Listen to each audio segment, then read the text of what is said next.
Scouting for History. While we're still stuck inside because it's a frozen wasteland outside, just wanted to go back and do this video. You know, it's like the guy who goes for a walk in the woods and sees Bigfoot, but the SD card was full, or he forgot his camera, or the lens cap was on. Well, I'm dating myself with that last one, but you get the idea. There's things that happen that you just don't get on camera. So today, just to recap, 4 fantastic finds from 2021 that just didn't make it into an episode because I didn't have a camera or whatever reason. Well, I'll tell the reason as I go through them, but stay tuned. 4 fantastic finds after this.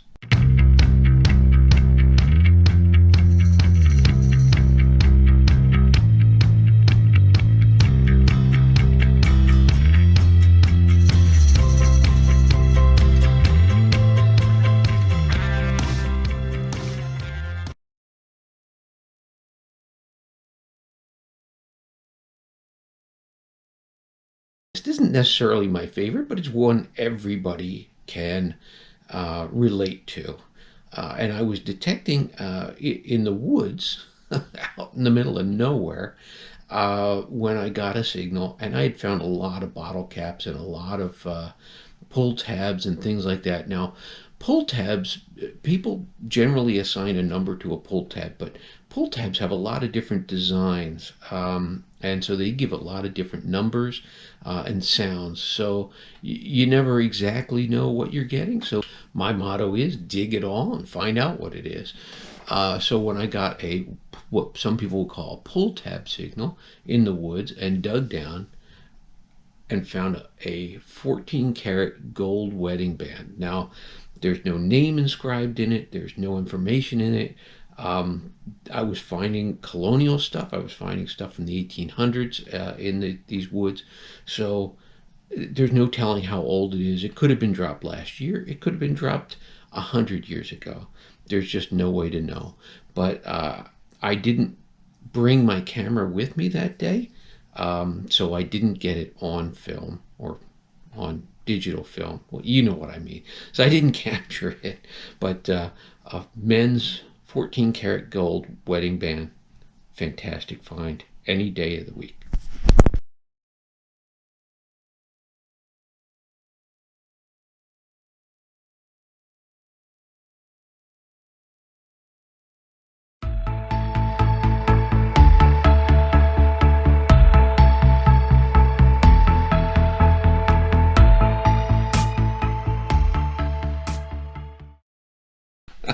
So number 3 on the list, I had actually had a lead. I did the neighbor's house, and while I was there, the neighbor was very nice.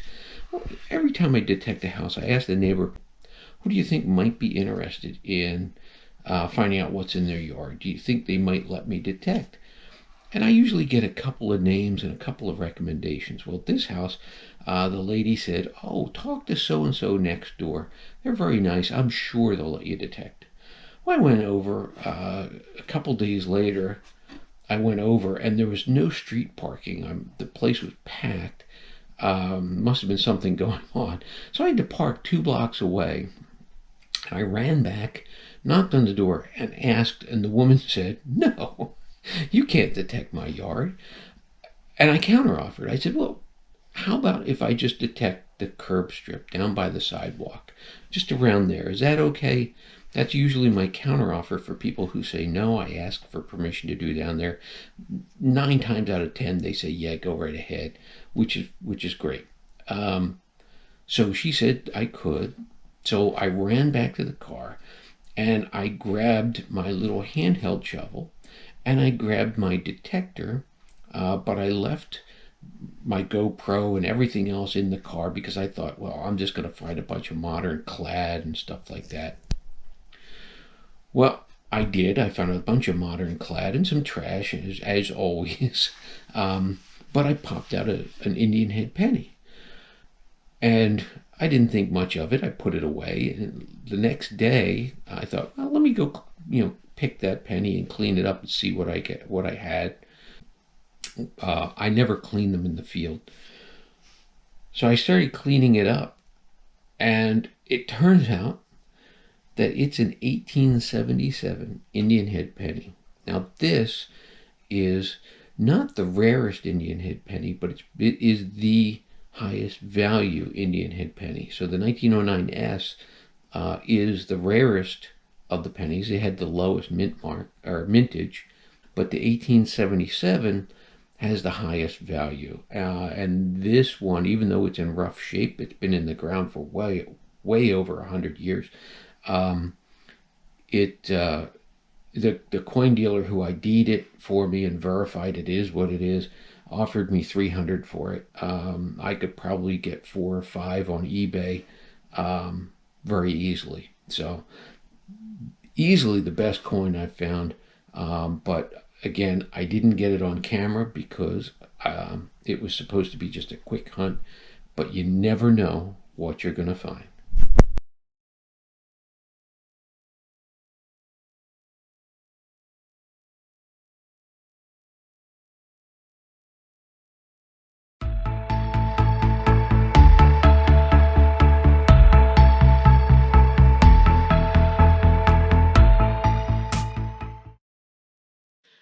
Now, it was the last adventure I had just before I started actually taping or filming my adventures. And it was a friend's yard. I was finding old stuff from the late 1800s, early 1900s. The building actually goes back to the 1920s, but again, it was farmland before that, so who knows. But I got a weird high tone and iron grunt at the same time. And a lot of people will skip by that because flat iron that's rusting can give a nice squeak to it, but you'll still get the iron grunt. So a lot of people will skip by it thinking it's just a rusty nail or whatever. Dig it all. Dig it all. I dug down. I got this. Now this is just...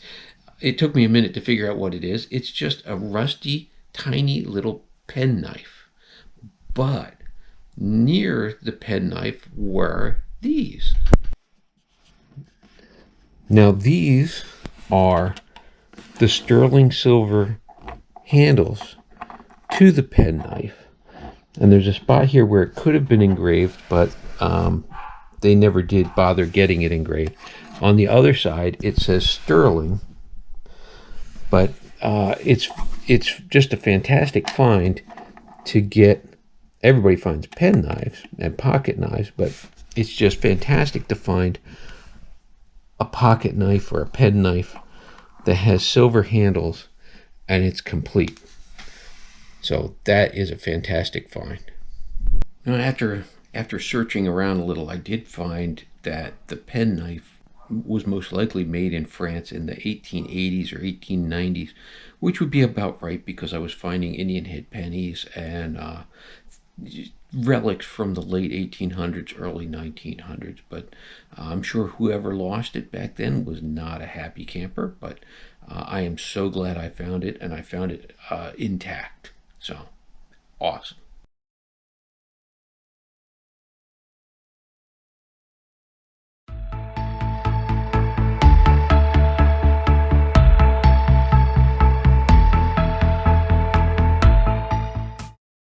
So find number 1 is on the wall right behind me. It's in a case. I'm not going to take it out. But it was a rainy day, pouring rain, and I was in a permission right near the entrance to Valley Forge National Park. Now you can't detect in the park. That's off limits.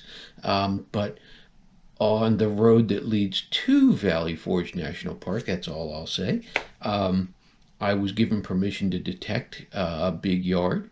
And while I was there in the pouring rain and my GoPro stopped working, I dug this. This right here is a .63 caliber Revolutionary War musket ball. Now that is my favorite find from last year out of everything. That's my absolute favorite find. And this is why I do the hobby. Yeah, finding gold is great. Finding silver is great. Finding coins is fantastic, and jewelry and whatever. But When I dug that musket ball out of the ground, I was the first person to hold it since the soldier that dropped it who was fighting for our independence. Now, that is history. That is amazing, and that's why I do this. It's for those kind of fascinating finds. So that's it. Just a quick wrap up of 4 of my favorite finds from 2021 that I didn't get on camera. Looking forward to the thaw and getting back out there. See you on the next one. I hope you enjoy these little adventures of mine. If you do, just hit that like and subscribe button. Leave a comment. So if you like it, hit subscribe. So see you on the next one.